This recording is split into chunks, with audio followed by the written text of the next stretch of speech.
How was that formatted?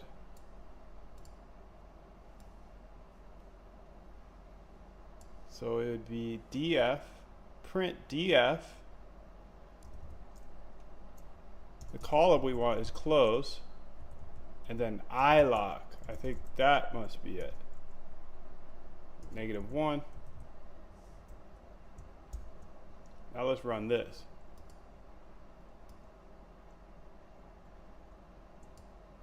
Perfect. Okay, so that's the last close. So I just needed to change up this a little bit. So let's go ahead and copy this. And let's go ahead and paste it in there. And then paste this in there. And let's see if this starts to work. I might need to do some like where functions or more lock functions or ilocks. And pandas is a little tricky sometimes, but we got this. Okay, last close is smaller than the second to last. Perfect. We got that information. That's awesome. Now we need to figure out what the actual, where to put the orders. So if the close of the last position is bigger than the close of the second to last position, then last close is bigger than second to last.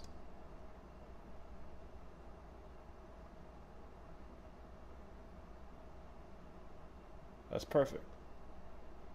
Now let's go back to the problem we're having. We calculated support, but if the newest bar breaks support or resistance, then it will change everything. So we need to put the bid at the previous support. So the last support ask equals df SMA close dot ilock. Nah, that's not going to work. We need the old support.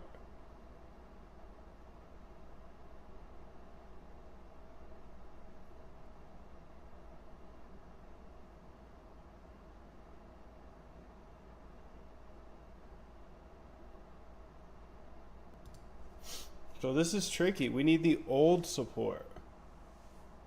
Because remember, it's going to change the support every time. If it's trending down. See what I'm saying? Like if this keeps going lower, then this support and resistance is going to change. I think I need a little coffee, but we got this. So 28710 is that support. Okay, I got that. That makes sense to me. Oh, what if I do this?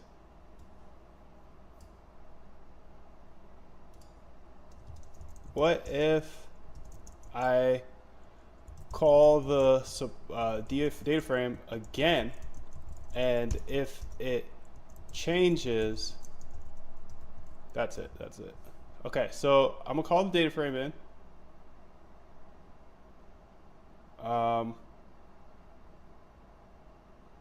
So I'm gonna first call data frame again, and then I'm gonna calculate grab support resistance. I already called the data frame. Already have the data frame. I already have the data frame. Perfect. Now what I'll do is call it again to see if it's changed. Current support is current support. I got that.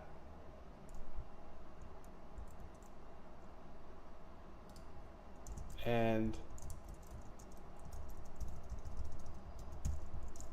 which has, okay, that says itself. So I already have the data frame that has the current support and the current resistance. Then what if I slept time.sleep 15 minutes? Nah, that's a bad way to do this. Let's see, time.sleep 15. I know that's 15 seconds, but let's just put 1 second now. And then df2, let's call that this, df2 equals calculate support and resistance. It's the df this.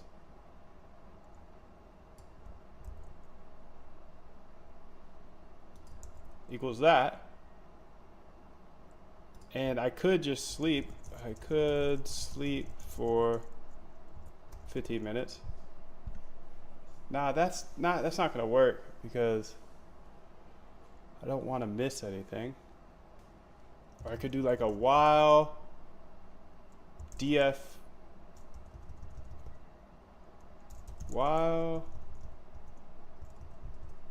I could sleep 15 minutes in between and say, hey, I want to sleep here because I'm looking for this data frame.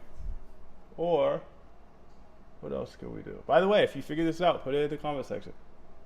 I'll pin it. I'll pin it so people can fast forward past this point. And of course, if I figure it out as well, I'll pin it. Or when I figure it out, because I will,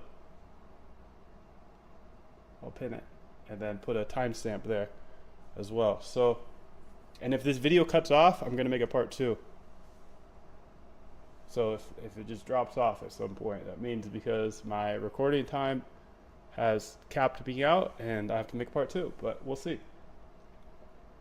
So I could sleep for 15 minutes, but in reality, what I want